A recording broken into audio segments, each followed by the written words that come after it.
कारी फल देने वाला, नवग्रह की कृपा दिलाने वाला आदित्य हृदय स्तोत्रम।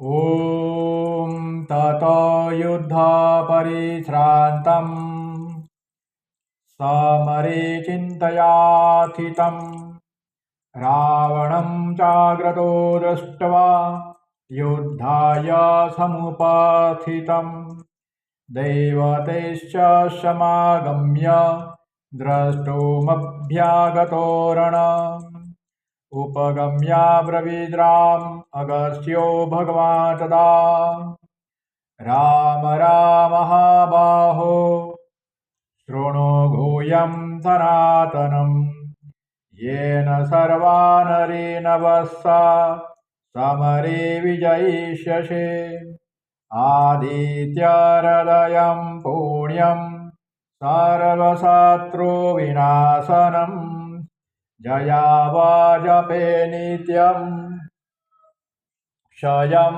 परमं शिवम्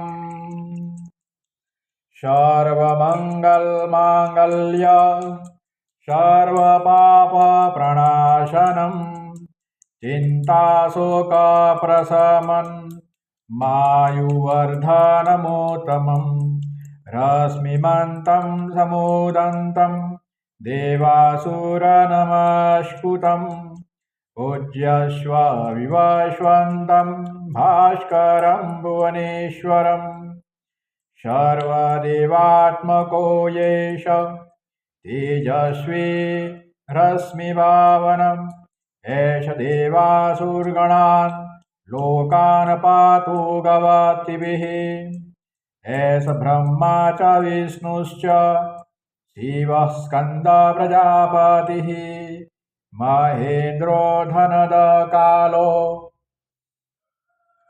यम सोमो यपापतिः पितरो वशवशाद्य अश्विनो मरुतो मनुः वायो वही प्रजाप्राण ऋतुकर्ता प्रभाकरम् आदित्य सविता सूर्यः खगपूषा गवतिमान् सुवर्णाशदशो भानुः स्वर्णरेतादिवाकरम्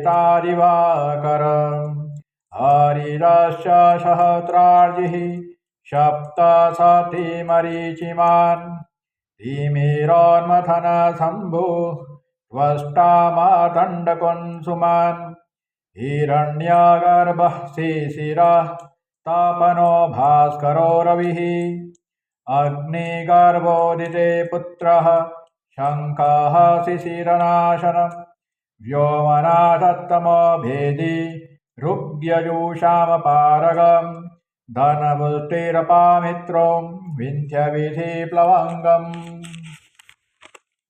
आतपे मण्डले मृत्योः पिङ्गल सर्वतापनम् कवे विश्वमहातीजा रक्त सर्वभवोद्भव नक्षत्रग्रहताराणामधिप विश्वभावन तेजस्वी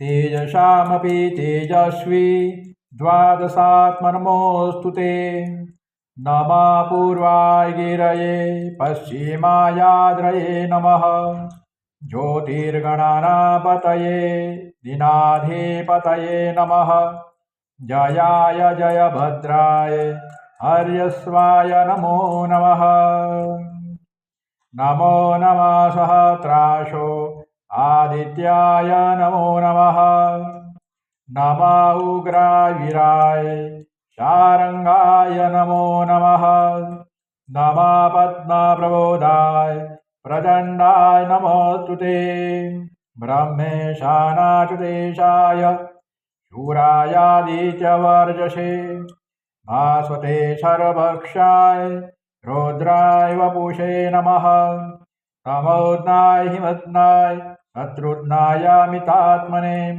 कोतघ्नाय देवाय ज्योतिषापतये नमः तप्तचामीकराभाय हरये विश्वकर्मणे नमतामभिनिध्नाय रुचये लोकसाक्षिणे नाशयितेष्वभूतं तदेषु यदि प्रभुः पायत्येष तपत्येष वसत्येष गपत्तिभिः एष सुतेषु जागति भूतेषु परिनिशिता।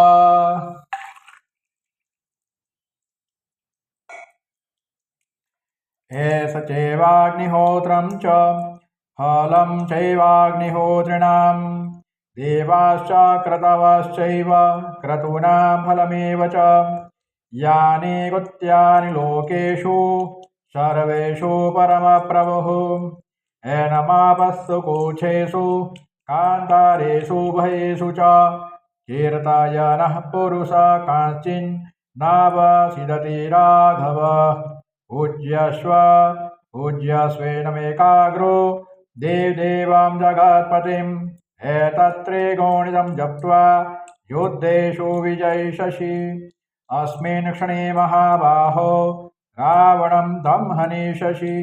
एमुक्त्वा ततो अगस्यो जगाम स यथागतम्।